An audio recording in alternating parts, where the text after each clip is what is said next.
सगळ्यात सुंदर नाते हे दोन डोळ्यांचे असते। ते एकाच वेळी उघडझाप करतात, एकाच वेळी रडतात, एकाच वेळी झोपतात, तेही आयुष्यभर एकमेकांना न बघता। नमस्कार, मी आरती आरोग्य धनसंपदा या युट्यूब चॅनलवर खूप खूप स्वागत करत आहे।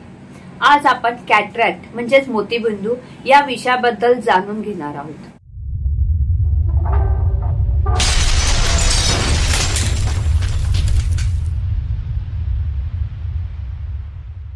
आपल्या सगळ्यांच्या डोळ्यामध्ये एक प्रकारच्या लेन्स असतात, ज्या आपल्याला स्पष्ट दिसण्यासाठी मदत करत असतात। जेव्हा आपण चष्मा वापरतो किंवा कोणत्याही प्रकारचा कॅमेरा वापरतो, त्यामध्ये देखील लेन्स असतात।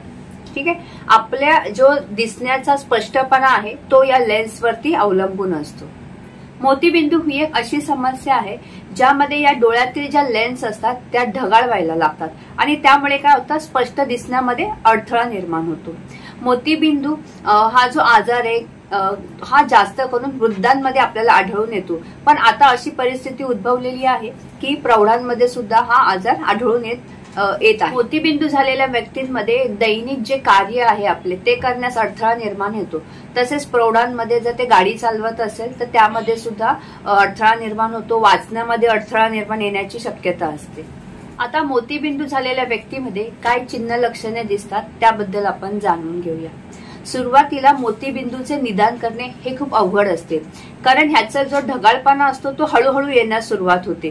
त्यामुळे जे बघण्याची क्षमता असते ती तुमची हळूहळू बाधित होते, त्यामुळे याचे निदान लवकर करणे फार कठीण आहे। बहुतेक वेळेला दृष्टीमध्ये होणारे बदल हे वृद्धत्वाशी जोडले जातात, त्यामुळे याचे निदान करणे देखील कठीण होते।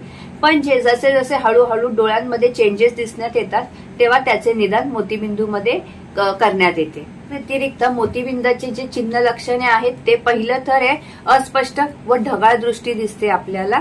दुसरं, रात्रीचं बघणं खूप अवघड होतं। तिसरं, स्पष्टपणे वाचण्यासाठी मोठ्या फॉन्टची गरज लागते आणि अधिक प्रकाशाची आवश्यकता जाणवते।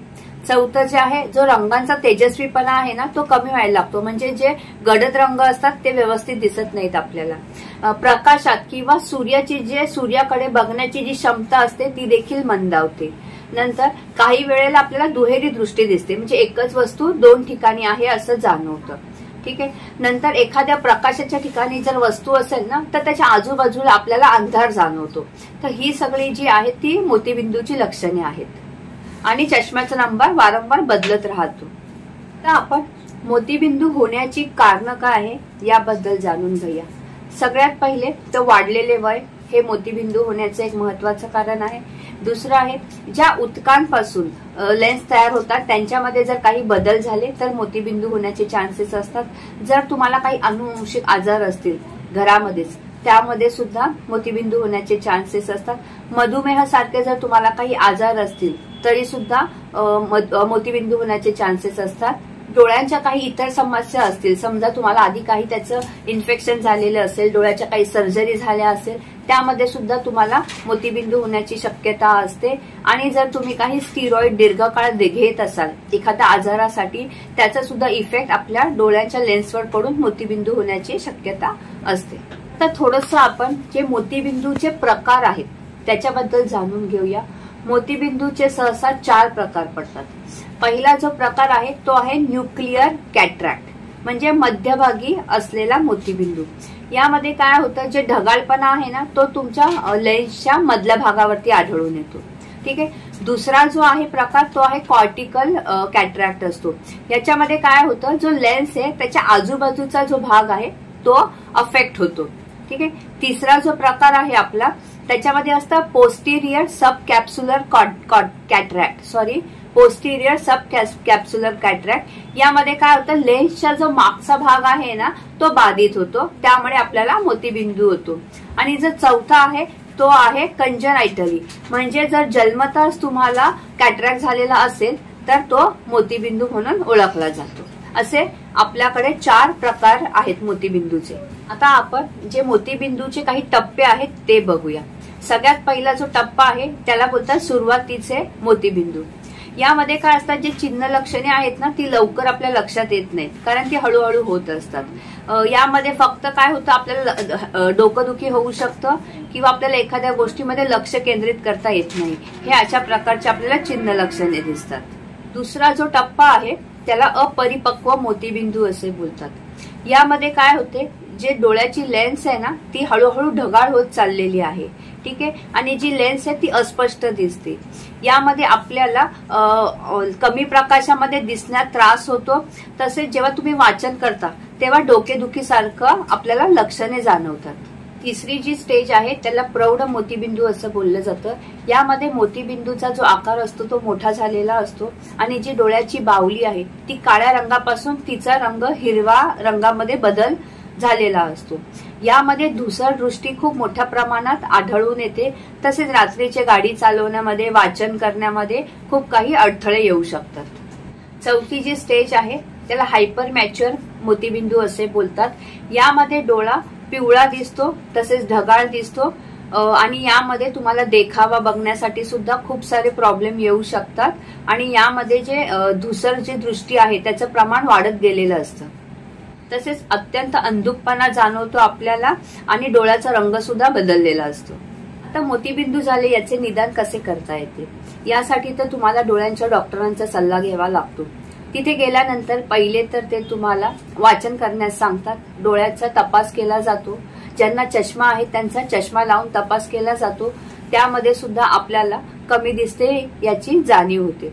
दुसरी जी गोष्ट आहे ते स्लिट लॅम्प एक्झामिनेशन केलं जातं. यामध्ये लेन्स, रेटायना यांची तपासणी केली जाते. त्याद्वारे सुद्धा आपल्याला डॉक्टरांना आढळून येतं. आता मोतीबिंदू झाला आहे हे जर आढळून आलं तर काय केलं जातं. सुरुवातीला तर डॉक्टर तुम्हाला सुधारित चष्म्याचा वापर करण्यास सांगतील.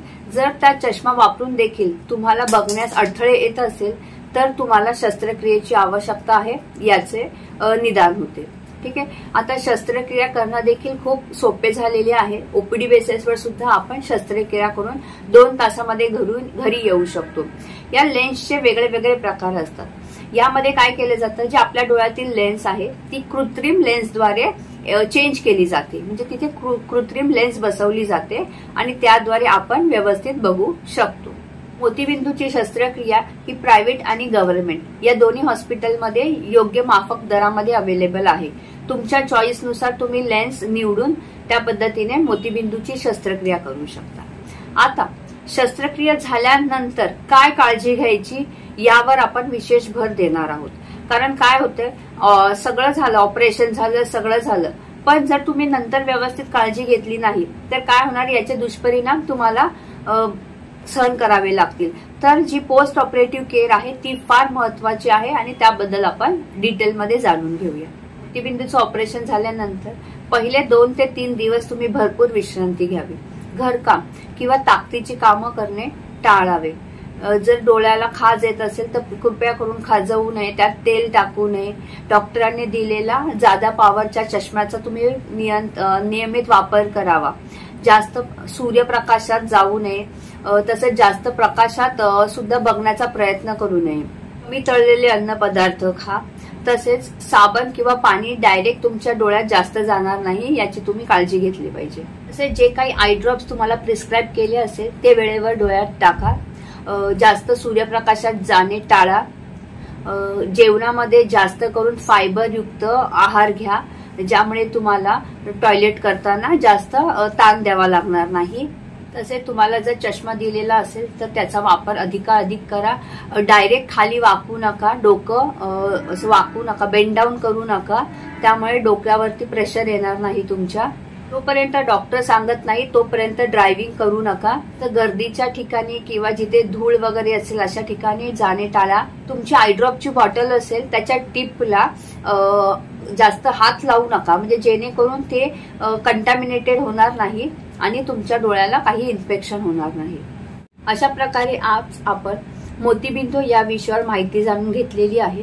जर तुम्हाला अजून काही माहिती आवश्यक असेल तर प्लीज मला कमेंट सेक्शनमध्ये विचारा. मी नक्कीच तुमच्या ज्या समस्या आहेत त्या सोडण्याचा प्रयत्न करेन. धन्यवाद.